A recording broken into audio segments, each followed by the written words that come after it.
अगर शादी के बाद भी ये बात मन में रहे कि ये मेरी जोड़ी का नहीं है, बेमेल है, या मेरी ख्वाहिशें कुछ और थी, ये कुछ और है, तो समझो वह अपने जीवन में आग लगा रही है, तड़पेगी, परेशान होगी। जब उसका बच्चा 18 साल का होगा तब जाकर के वो और ज्यादा तड़पेगी, और ज्यादा समझदार बच्चा होगा तब तड़पेगी, बार बार पछताएगी। न्याय तब तक पूरा नहीं होगा जब तक सभी दोषियों को सजा न हो, और निश्चित रूप से जिससे न्याय की उम्मीद थी, अगर वो न्याय नहीं कर रहा तो वह सबसे बड़ा दोषी है। नमस्कार, स्वागत है आप सभी का हिंदुस्तान 24 पर, और मैं आप सबके साथ विपिन चौधरी। अतुल सुभाष की आत्महत्या का मामला देश में थमने का नाम नहीं ले रहा है, और अब तो एक बात निकलकर सामने आई है।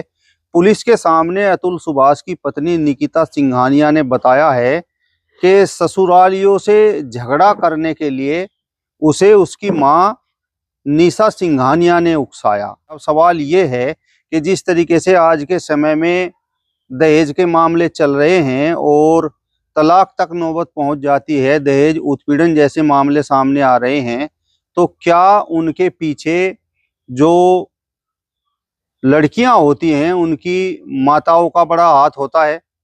आज इस बड़े ही महत्वपूर्ण विषय पर बातचीत करने के लिए हमारे साथ महंत आनंद स्वामी जी मौजूद हैं। महाराज जी, बहुत बहुत स्वागत है आपका हिंदुस्तान 24 पर। आपका भी मंदिर में बहुत बहुत स्वागत है प्रियवर। महाराज जी, निकिता सिंघानिया ने तो पुलिस के सामने बताया है कि उसकी मां निशा सिंघानिया ने ससुरालियों के साथ झगड़ा करने के लिए उसे उकसाया। अगर इस तरह के धागे उधेड़े जाएं और गहराई से देखा जाए तो जितने भी परिवार टूटते हैं उनमें से ज्यादातर के पीछे लड़की के घर वालों का, पीहर वालों का हाथ होता है। जो ये फोन पर छोटी छोटी सी बातें बताई जाती हैं, और उसमें फिर वो जो लोग पीहर वाले हैं वहां पर बैठकर एडवाइस करते हैं, गहराई से चीजों को नहीं जानते, बस राय देते हैं, और जरूरत से ज्यादा ससुराल में इंटरफेयर होता है। इससे घर टूटते हैं। और अगर उन पीहर वालों के मन में कोई दुर्भावना हो, कोई साजिश हो, तो फिर तो बात ही क्या। मेरा कहने का मतलब यह नहीं है कि आप अपनी लड़की की बात न सुने, या ससुराल में उनके साथ अत्याचार हो रहा है तो आप उनका साथ न दें। मेरा कहने का मतलब यह है कि पहले दोनों पक्षों को ध्यान से देखें तो कहीं हमारी बच्ची की तो गलती नहीं है। देखें तो कि यह छोटी छोटी बातों को जो बता रही है, क्या ये चीजें सही हैं। पहले एक बात कही जाती थी, दुहिता दूरहिता भवति। जो लड़की है वो दूर ही बेहतर होती है, उसकी दूर ही शादी होनी चाहिए, क्योंकि बात की बात वहां पर नहीं पहुंचेगी। जब कोई बात होगी और जब तक यहाँ पर आएगी, जब तक क्या पता तब तक सुलह हो जाए। लेकिन अब तो क्षण भर का देर नहीं लगती है, उधर कोई बात होती नहीं, उधर टेलीफोन बज जाता है और उधर से फिर प्रतिक्रिया आ जाती है। मैं अपने जितने भी मेरे फॉलोवर्स हैं, मैं उनसे एक बात कहता हूं कि समस्या नहीं है, समस्या पर आपकी प्रतिक्रिया समस्या है। तो आप प्रतिक्रिया ना दें। जब गुस्सा तुरंत आ रहा हो तो उस समय प्रतिक्रिया ना दें, उस समय शांत हो जाएं। थोड़ी देर के बाद में चाहे आप उससे भी बढ़कर प्रतिक्रिया दे लें। जिन्होंने इस नियम को अपनाया वो कहने लगे, गुरुजी हमें ज्यादातर ऐसा लगा है कि प्रतिक्रिया की आवश्यकता ही नहीं रहती, वो तो गुस्से में उबाल आता है। तो ये जो सारी की सारी चीजें हैं, ये या तो नासमझी की वजह से हो रही हैं या साजिशें दिमाग में चल रही हैं। आज निकिता को जो एहसास हो रहा है कि उससे गलती हुई है, कम हो रहा है, ज्यादा होगा, तड़पेगी, परेशान होगी। जब उसका बच्चा 18 साल का होगा तब जाकर के वो और ज्यादा तड़पेगी, और ज्यादा समझदार बच्चा होगा तब तड़पेगी, बार बार पछताएगी। और अगर आज वह कह रही है कि मेरी मां ने ऐसा कर दिया है, तो क्या उसका पति वापस आ जाएगा? मैं सभी उन बेटियों से कहना चाहता हूं, देश की बेटियों से कहना चाहता हूं, आपका घर आपकी ससुराल है। शादी के बाद में जो पीहर है उसका भी महत्व है, उनका भी सम्मान करो, लेकिन उसको अपना घर समझो भाई। उसकी शिकायत ऐसे न करो कि अपने घर पर जैसे न्यायालय में शिकायत कर रहे हो, और ये जो ससुराल वाले हैं सारे के सारे जो हैं ये अन्यायी हैं और खुद मैं एक विक्टिम हूं। इस तरह का अगर बिहेवियर अपना बना करके रखोगी तो इससे घर बर्बाद होंगे। महाराज जी, पूरे मामले पर आप अतुल सुभाष के साथ जुड़े हुए हैं, आपकी सहानुभूति उस परिवार के साथ है। तो जिस तरीके से निकिता सिंघानिया ने दहेज उत्पीड़न का आरोप उस परिवार पर लगाया है, और 2022 में ही उसने बताया है कि दहेज का मुकदमा दर्ज हो गया था, तो क्या आपको लगता है कि वो मुकदमा सही था? अतुल सुभाष के परिजन वास्तव में उससे दहेज की मांग कर रहे थे, अतुल उससे दहेज की मांग कर रहा था? जो अतुल सुभाष का फिलहाल का व्यवहार सामने आया है, उससे स्पष्ट रूप से यह बात दिखाई दे जाती है कि ये सारे के सारे आरोप झूठे थे। कभी 24 लाख की बात कही जाती है तो कभी कहा जाता है कि 10 लाख का दहेज था। एक्चुअल में 10 लाख के दहेज की बात की गई थी। यद्यपि वह बहुत अच्छा पैसा कमाने वाला लड़का था, उसके लिए 10 लाख बहुत ज्यादा मायने नहीं रखते थे। और जिस जिस तरह का बिहेवियर वो सामने आया, उससे स्पष्ट रूप से यह बात दिखाई दे रही थी कि दहेज का तो कोई मसला ही नहीं था। निकिता के वर्तमान के बयान भी इस बात की ओर ही इंगित करते हैं कि दहेज का कोई मसला ही नहीं था। वास्तव में जितने भी दहेज के मुकदमे हैं, उनमें से 1% भी मुश्किल से सही होंगे। मामला होता है, ऐसा नहीं कि ससुराल वाले परेशान नहीं करते, परेशान किया, यानी कि बहू की पिटाई कर दी, बहू के साथ अत्याचार कर दिया, वो भी गलत था। लेकिन अगर लिखवाया जाएगा तो दहेज का मुकदमा लिखवाया जाएगा, तो उस टाइम पर बिल्कुल गलत हो जाएगा, यानी कि झूठ बोला जा रहा है। ये तो वहां तक भी बात सही हो गई कि वो पिटाई तो कर रहे थे, वो अत्याचार तो कर रहे थे, लेकिन जब अत्याचार भी नहीं कर रहे, जब पिटाई भी नहीं कर रहे, जब प्रताड़ना भी नहीं हो रही, गलती भी आपकी है, आप नाराज भी अपने से हो रहे हैं, और ऊपर से दहेज का मुकदमा लिखवा रहे हैं। और फिर भी क्योंकि स्त्री है तो इसलिए कानून आपके पक्ष में खड़ा है। उस समय पुरुष के साथ में बहुत बड़ा अन्याय होता है और बहुत खराब स्थिति होती है। इस तरह की चीजें वास्तव में समाज के लिए बहुत घातक है। महाराज जी, आपको नहीं लगता कि इस घटना के बाद वास्तव में जो पीड़ित महिलाएं हैं, वास्तव में दहेज के लिए जिन्हें टॉर्चर किया जा रहा है, तो लोग अब उन्हें भी शक की दृष्टि से देखेंगे? जी हाँ, वास्तव में मैं शुरुआत से इस बात को कह रहा हूं कि ये जो घटनाएं हुई हैं या इस तरह की घटनाएं होती हैं, या जो ये दुष्ट महिलाएं हैं जो झूठे केस करती हैं, वह सही औरतों का रास्ता बंद कर देती हैं। वास्तव में आज की तारीख में बहुत सारी ऐसी जो है स्त्रियां हैं जिनको उनके ससुराल में प्रताड़ित किया जाता है। मैं फिर यही बात कहूंगा कि दहेज के लिए बहुत कम है, दहेज की मांग करने वाले लोग भी बहुत कम है, इस बात में कोई शक नहीं है। मैं दहेज केवल उसको मानता हूं जहां पर कि ससुराल वाले किसी चीज की मांग करके दहेज को ले रहे हैं। अगर मान लिया मेरी बेटी होती, मैं उसको अगर अपनी इच्छा से कोई गिफ्ट देना चाहता, तो क्या उसका इस घर पर या मुझ पर कोई हक नहीं था? तो मैं उसको दहेज नहीं मानता। तो आज की तारीख में मैं समझता हूं समाज के अंदर इतनी जागरूकता तो है कि दहेज बिल्कुल बंद नहीं हुआ है। दहेज के लोभी भी हैं, दहेज के कारण प्रताड़नाएं भी होती हैं, लेकिन वो बहुत कम हो गई है, घट गई है चीजें। लेकिन बावजूद उसके ससुराल में बहुओं के साथ अन्याय आज भी होता है। अगर सास को देखें तो सास का अपनी बेटी के प्रति कुछ और व्यवहार रहेगा और बहू के प्रति कुछ और व्यवहार रहेगा। बहू पर झूठे इल्जाम भी लगाए जाएंगे, सास की दुश्मन हो जाती है बहू, क्योंकि सास की चौधर चलती थी घर में। अब उसको जो है बहू ऐसे दिखाई देती है कि भाई जैसे कि तो मेरी चौधराहट कम हो रही है, मेरा जो पुत्र है वो मेरा पुत्र है, उस पर मेरा एक अधिकार है, भाई इसको ज्यादा प्रायोरिटी कैसे दे सकता है। इस प्रकार से वो बहू को दुश्मन मानने लगती है और घर में कटुता आना शुरू हो जाती है। तो बहुओं के साथ आज भी अत्याचार अलग तरह से हो रहा है। अगर दहेज की वजह कम है तो अलग तरह से हो रहा है।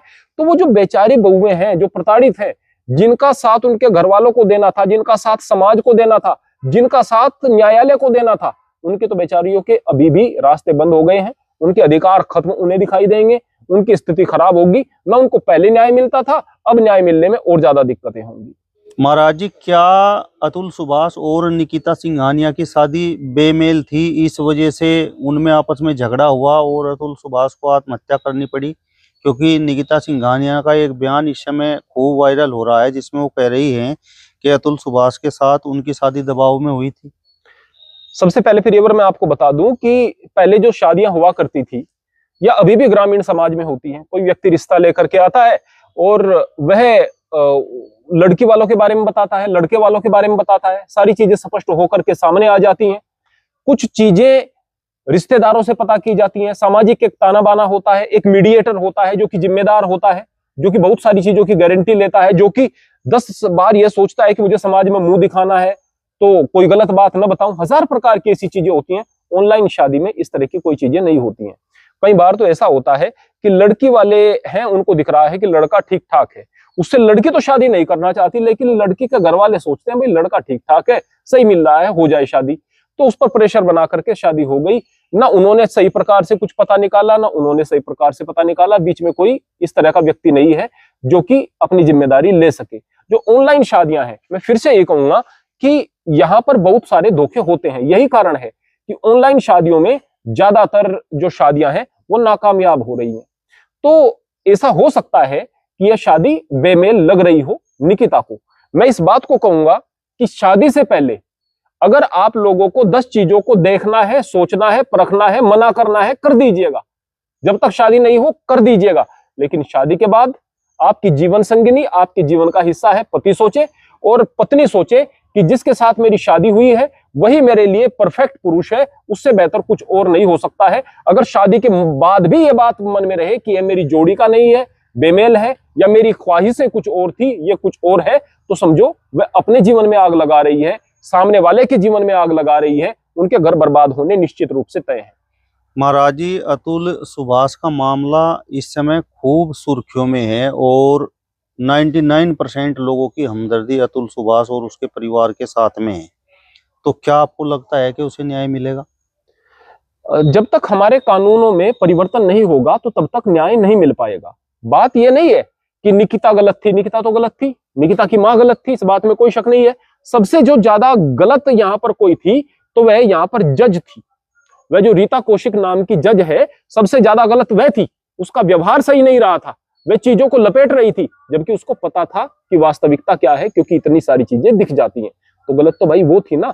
तो आज मैं ये कहूंगा कि अगर ये न्यायालय सही नहीं होंगे, अगर कानून व्यवस्था सही नहीं होगी, अगर हमारे कानूनों में जो जरूरी है संशोधन नहीं किए जाएंगे, उनमें बदलाव नहीं किए जाएंगे और उनको प्रभावी ढंग से लागू नहीं किया जाएगा, तो चाहे कितने सारे अतुल सुभाष अपना बलिदान दे ले, इस प्रकार की चीजें होती रहेंगी। और ऐसे एक अतुल सुभाष नहीं, पता नहीं कितने सारे लोग हैं जो दर्द में हैं, जो पीड़ित हैं, जो तकलीफ में हैं, उनको न्याय नहीं मिल रहा और बस उनकी आवाज इसी प्रकार से दबकर रह जाती है। ऐसा नहीं कि दूसरे लोग आत्महत्या नहीं कर रहे, बहुत सारे लोग आत्महत्या कर रहे हैं। मेरे पास बहुत सारे कमेंट्स आ रहे हैं, बहुत सारे लोग बात करना चाहते हैं इस विषय में कि गुरुजी हमारे साथ भी इस तरह की चीजें हुई हैं। अतुल सुभाष का केस सामने इसलिए आया क्योंकि उन्होंने वीडियो बनाई, उन्होंने डिटेल्ड वीडियो बनाई, उन्होंने बहुत लंबा चौड़ा अपना सुसाइड नोट लिखा, उसने तैयारी बहुत ज्यादा की। वह एक तेज बंदा था, समझदार बंदा था, इसलिए उसका केस सामने आया, वरना वह भी इसी प्रकार से इस गंदे कानून की और गंदी न्याय व्यवस्था की भेंट चढ़ जाता। महाराज जी, इस पूरे मामले में निकिता सिंघानिया, निशा सिंघानिया, निकिता सिंघानिया के ताऊ या फिर चाचा या फिर उनके भाई, इन सबको सजा हो जाए तो क्या आपको लगता है कि ये परफेक्ट न्याय होगा? अगर उनको सजा हो जाए, हो सकती है ये केस हाईलाइट हो गया, तो मैं परफेक्ट न्याय इसलिए नहीं कहूंगा। ये तो ठीक है, चलो खैर उनके लिए हो गया, लेकिन न तो इससे अतुल वापिस आया, न उनके घर वालों को जो है कुछ ऐसा मिला जिससे कि उनके जख्मों पर मरहम लग जाए। तो ये सारी की सारी चीजें तो नहीं हो पाई ना। दूसरी बात मैं यह भी बताना चाहूंगा कि देश के अंदर केवल एक अतुल सुभाष नहीं है, देश के अंदर कितने सारे अतुल सुभाष हैं। न्याय तो सबको मिलना चाहिए ना। अतुल सुभाष अगर अपने प्राण दे करके गया है तो वो केवल इसलिए उसने प्राण नहीं दिए कि मुझे न्याय मिले। अतुल सुभाष ने सभी के लिए न्याय की मांग की है, पुरुषों के लिए न्याय की मांग की है। कानून में संशोधन होना जरूरी है और उसका प्रभावी ढंग से लागू होना जरूरी है। अगर ये चीजें नहीं होंगी तो मैं अतुल सुभाष की जो शहादत है, उनका जो बलिदान है, उसको पूरा नहीं समझूंगा, कि उसके साथ जो न्याय हुआ है उसको पूरा नहीं मानूंगा। जज को सजा मिले बिना क्या मतलब ये माना जा सकता है कि हाँ भाई अतुल सुभाष को न्याय मिल गया? बिल्कुल नहीं। जज जो है सबसे बड़ी दोषी है वहां पर, तो उनको न्याय किस प्रकार से मिल सकता है? अगर मैं बात करूंगा अतुल सुभाष की, उसने मांग भी की है, उसकी क्या दुश्मनी थी? अगर वहां से बात करूंगा रीता कौशिक के खिलाफ जो कि वहां पर जज थी, उसकी क्या दुश्मनी थी? उन्होंने उनका नाम क्यों लिया? जज का नाम क्यों लिया?